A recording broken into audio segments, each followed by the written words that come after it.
Goedenavond, het is zaterdag 5 juni en u kijkt naar het Zeeuwse nieuws van vandaag.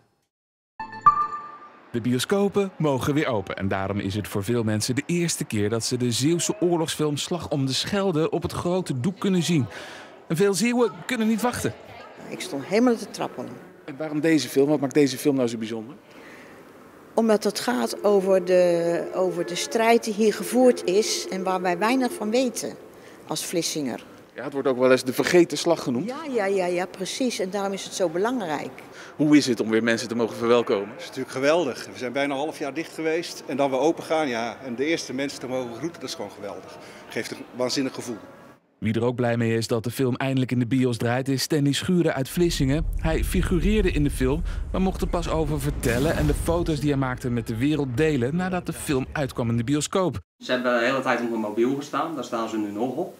Maar ja, op de loop der tijd werd het wel moeilijk eigenlijk. Want ja, dan wil je ze toch laten zien en het duurt en het duurt en het duurt natuurlijk maar. En ja, nu is het moment hier, dus nou gaat er wel een kick door je heen van yes, eindelijk mag ik ze openbaren. Maar het resultaat mag er wezen, vindt Stanley. Ik vind hem echt heel mooi geworden. Het is een van de mooiste oorlogsfilms die ik tot nu toe heb gezien. En de bioscoopbezoekers, die zijn het met hem eens. Het is een zeer goede film, ja. Ik vond het heftig. Ik ben bijzonder onder de indruk. Ik ben speciaal uit Tiel gekomen, want ik wilde het vandaag graag zien, maar het heeft me ontroerd en geraakt. De hevige buien hebben gisteravond met name op Walcheren voor overlast gezorgd. De brandweer heeft op diverse plaatsen geholpen bij het wegwerken van al het water dat naar beneden kwam. In korte tijd vielen tientallen millimeters regen, op sommige plaatsen net zoveel als in een hele maand. De meeste overlast was in Meeliskerke en Zoutelanden. 4 jaar lang zochten Jan en Isa van Gorsel stad en land af naar een nieuwe eigenaar voor hun molen. Maar die bleek uiteindelijk dichter bij huis dan gedacht. Patrick en Eline de Graaf uit Tolen zitten vol plannen. We gaan er eerst wonen en op lange termijn, een jaar of 5, 6, wil mijn zoon een eigen restaurant in de molen beginnen. Dan wordt het een soort restaurant voor fine dining, waar mijn zoon nu dus ook werkt. En de bedoeling is dat het restaurant dus op de begane vloer komt en op de eerste verdieping. En dat zal dan hooguit zijn voor 25 mensen. Het huidige molenwinkeltje verdwijnt, maar... De molen heeft altijd gedraaid en de molen blijft ook draaien. Ik ga samen met mijn vader de molenaarsopleiding doen. De vorige eigenaren zijn opgelucht dat de molen verkocht is. We hebben mensen gevonden met heel veel gevoel voor de molen. En met hele mooie plannen voor de toekomst met deze molen, met deze plaats. Maar het is ook wel dubbel, hè. Want ja, we hebben altijd zeker het winkeltje met heel veel plezier en enthousiasme gedaan. Dat ga ik missen, dat weet ik zeker. Gelukkig zullen ze nog wel eens langskomen. Van de nieuwe eigenaars hebben wij de garantie gekregen dat wij het eerste tafeltje krijgen. Dus hoe sneller hoe beter, want lekker eten doe ik graag. Ik word ontzettend vrolijk van de nieuwe matten. Ik vind het heel gezellig en het staat leuk, dus ja, ik word hier vrolijk van. Op 4 plekken in Goes zijn deze kunstgrasmatten met bloemen rond vuilcontainers geplaatst. Het moet voorkomen dat mensen hun zak ernaast zetten als de bak vol is of een storing heeft.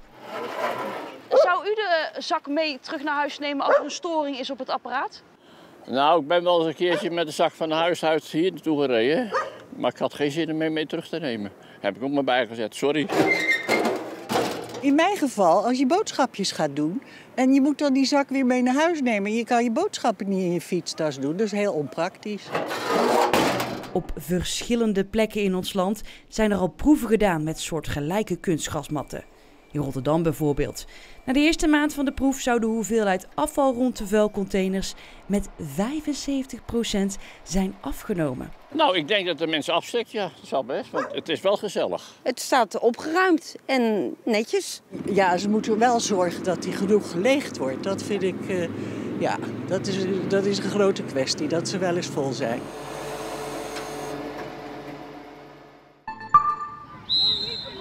Honderden blije jeugdvoetballers vandaag op de Zeeuwse velden, want de Regio Cup is begonnen. De alternatieve competitie omdat vanwege corona alle normale competities waren geschrapt. En dat betekent blije gezichten, want eindelijk mochten de kinderen weer voetballen tegen teams van andere verenigingen. Ik vond het wel leuk dat we gewoon doorgingen. Maar het is wel training Ja, het is leuk, maar je geeft minder inzet dan wedstrijden, omdat je daar wilt winnen. Jij staat van achter, maar ik zag je net ineens naar voren rennen. Wat gebeurde er toen? Ja, ik dacht, ik ga gewoon een keer mee naar voren en ik krijg die bal misschien wel. En ja, dan schiet ik hem er gewoon in. Ja, zo makkelijk is het eigenlijk. De Regio Cup duurt nog de hele maand juni. Op dit moment zijn er nog geen toeschouwers welkom bij de wedstrijden. Toch mag dat de pret niet drukken. In plaats van te trainen, gewoon lekker ballen op zaterdag. Lekker op tijd uit bed en knallen maar. Ze hebben het verdiend. Jullie hebben nu heel vaak tegen de eigen vereniging gespeeld bij Goes. Maar nu weer tegen een andere tegenstander. Wat vind je daar leuker aan? Dat je echt de strijd aan kan nemen. Ja, en hoe gaat dat vandaag? Goed. We staan 4-2 voor.